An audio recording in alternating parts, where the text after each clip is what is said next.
I'm Reagan Smith, and I'm going to give you some information about social information processing theory. As one of the relationship building theories in the book we have to use for class, this book, we are unable to go without it even for a day. So since this theory is all about social media and how we use it, you probably want to know a little bit about what it's about. Social information processing theory is all about how we create relationships online with each other and how we use computer-mediated communication, also known as CMC, throughout the rest of this presentation, and how we use it without the need of interpersonal skills that we use in daily face-to-face communication. So since this is not one of the theories that we talked about in our discussion post, I am going to go through the chapter in the book with you guys. So this theory was created by Joseph Walther and explains how relationships are built online and how those relationships can be just as valid and just as strong as those formed in everyday face-to-face communication. You may be thinking like this is a no-brainer, like no duh, we are always online, but you have to think about when the internet was created, it didn't have things like Xbox Live and Pinterest and all the things that we do daily that we don't even think about that create those relationships using CMC. So the book talks about 3 different points that people were skeptical about when this theory was created back 20 years ago.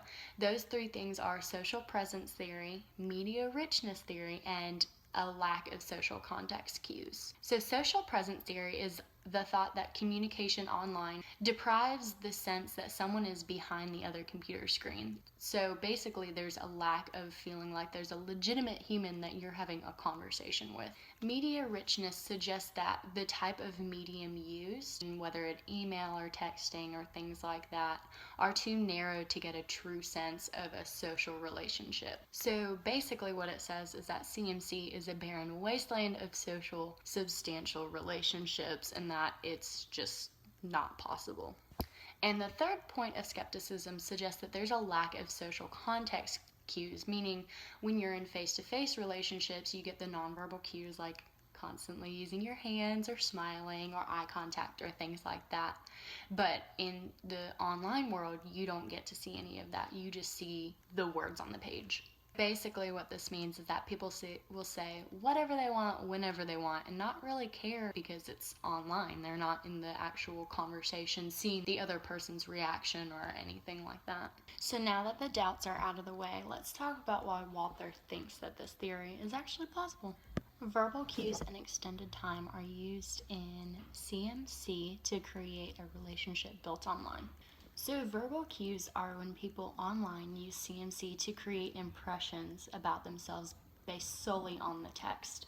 So it's basically what they talk about, how they write it, their punctuation, capitalization, all of those different things go into building the relationship through the verbal cues.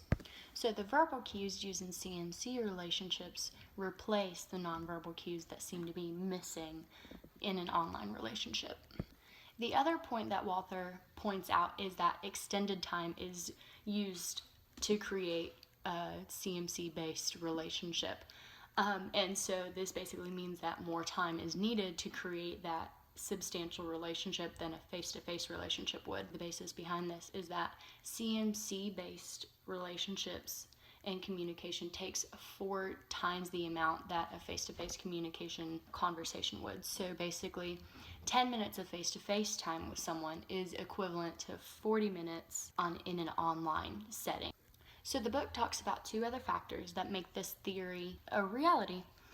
They are anticipated future interactions and chronemics. And so basically anticipated future interactions is basically what it sounds like. It's you anticipate a further interaction with this person, so you want to create a relationship from the start, so you self-disclose more often. This part of the theory actually was not in Walther's original bullet points for this theory. It was added on as this theory continued to grow, as our internet and CMC based relationships started to grow.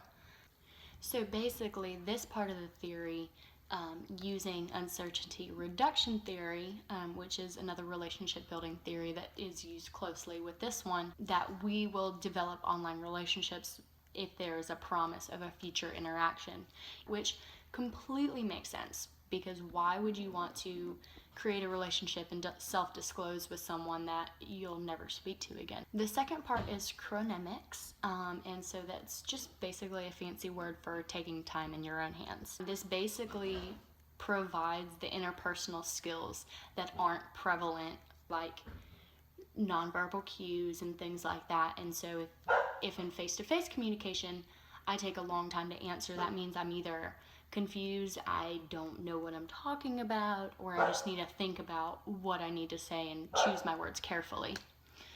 In online communication, you can also do this based on chronemics, which means taking more time to answer a message or things like that. So basically, with all the knowledge, with the acceptance and skepticism and all of that wrapped into one about SIP, we're able to look at it from the hyper-personal perspective, which basically says that CMC-based relationships can be just as, if not more, intimate than face-to-face communication. And this perspective basically has 4 different parts to it.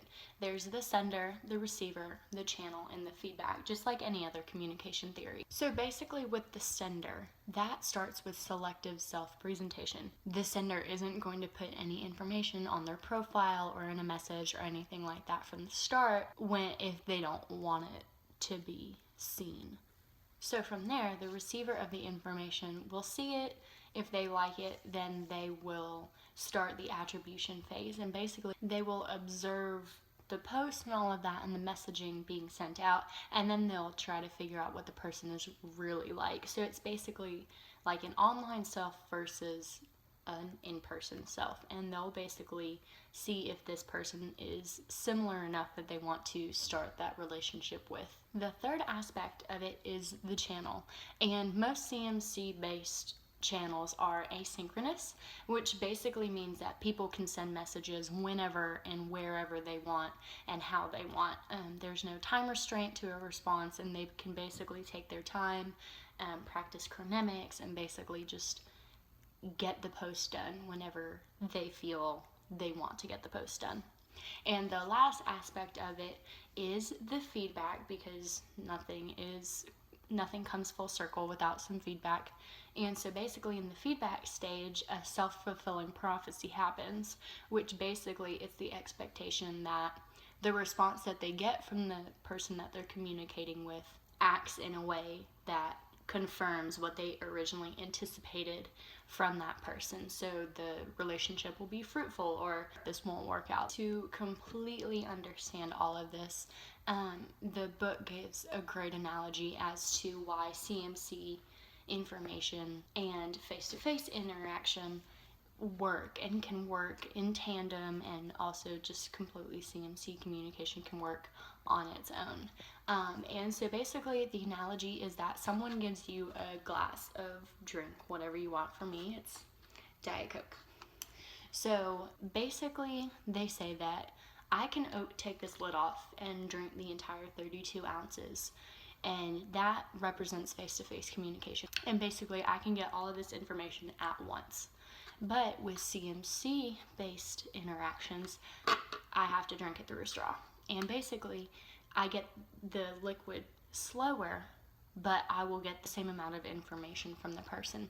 So basically, this proves that although drinking through a straw is 4 times slower, like with CMC interactions, I can still get the exact same information and still get a good, decent, stable relationship, if not more stable than if I met the person in face-to-face interactions. I hope that this helped you with learning about social information processing theory, and thank you for letting me present to you.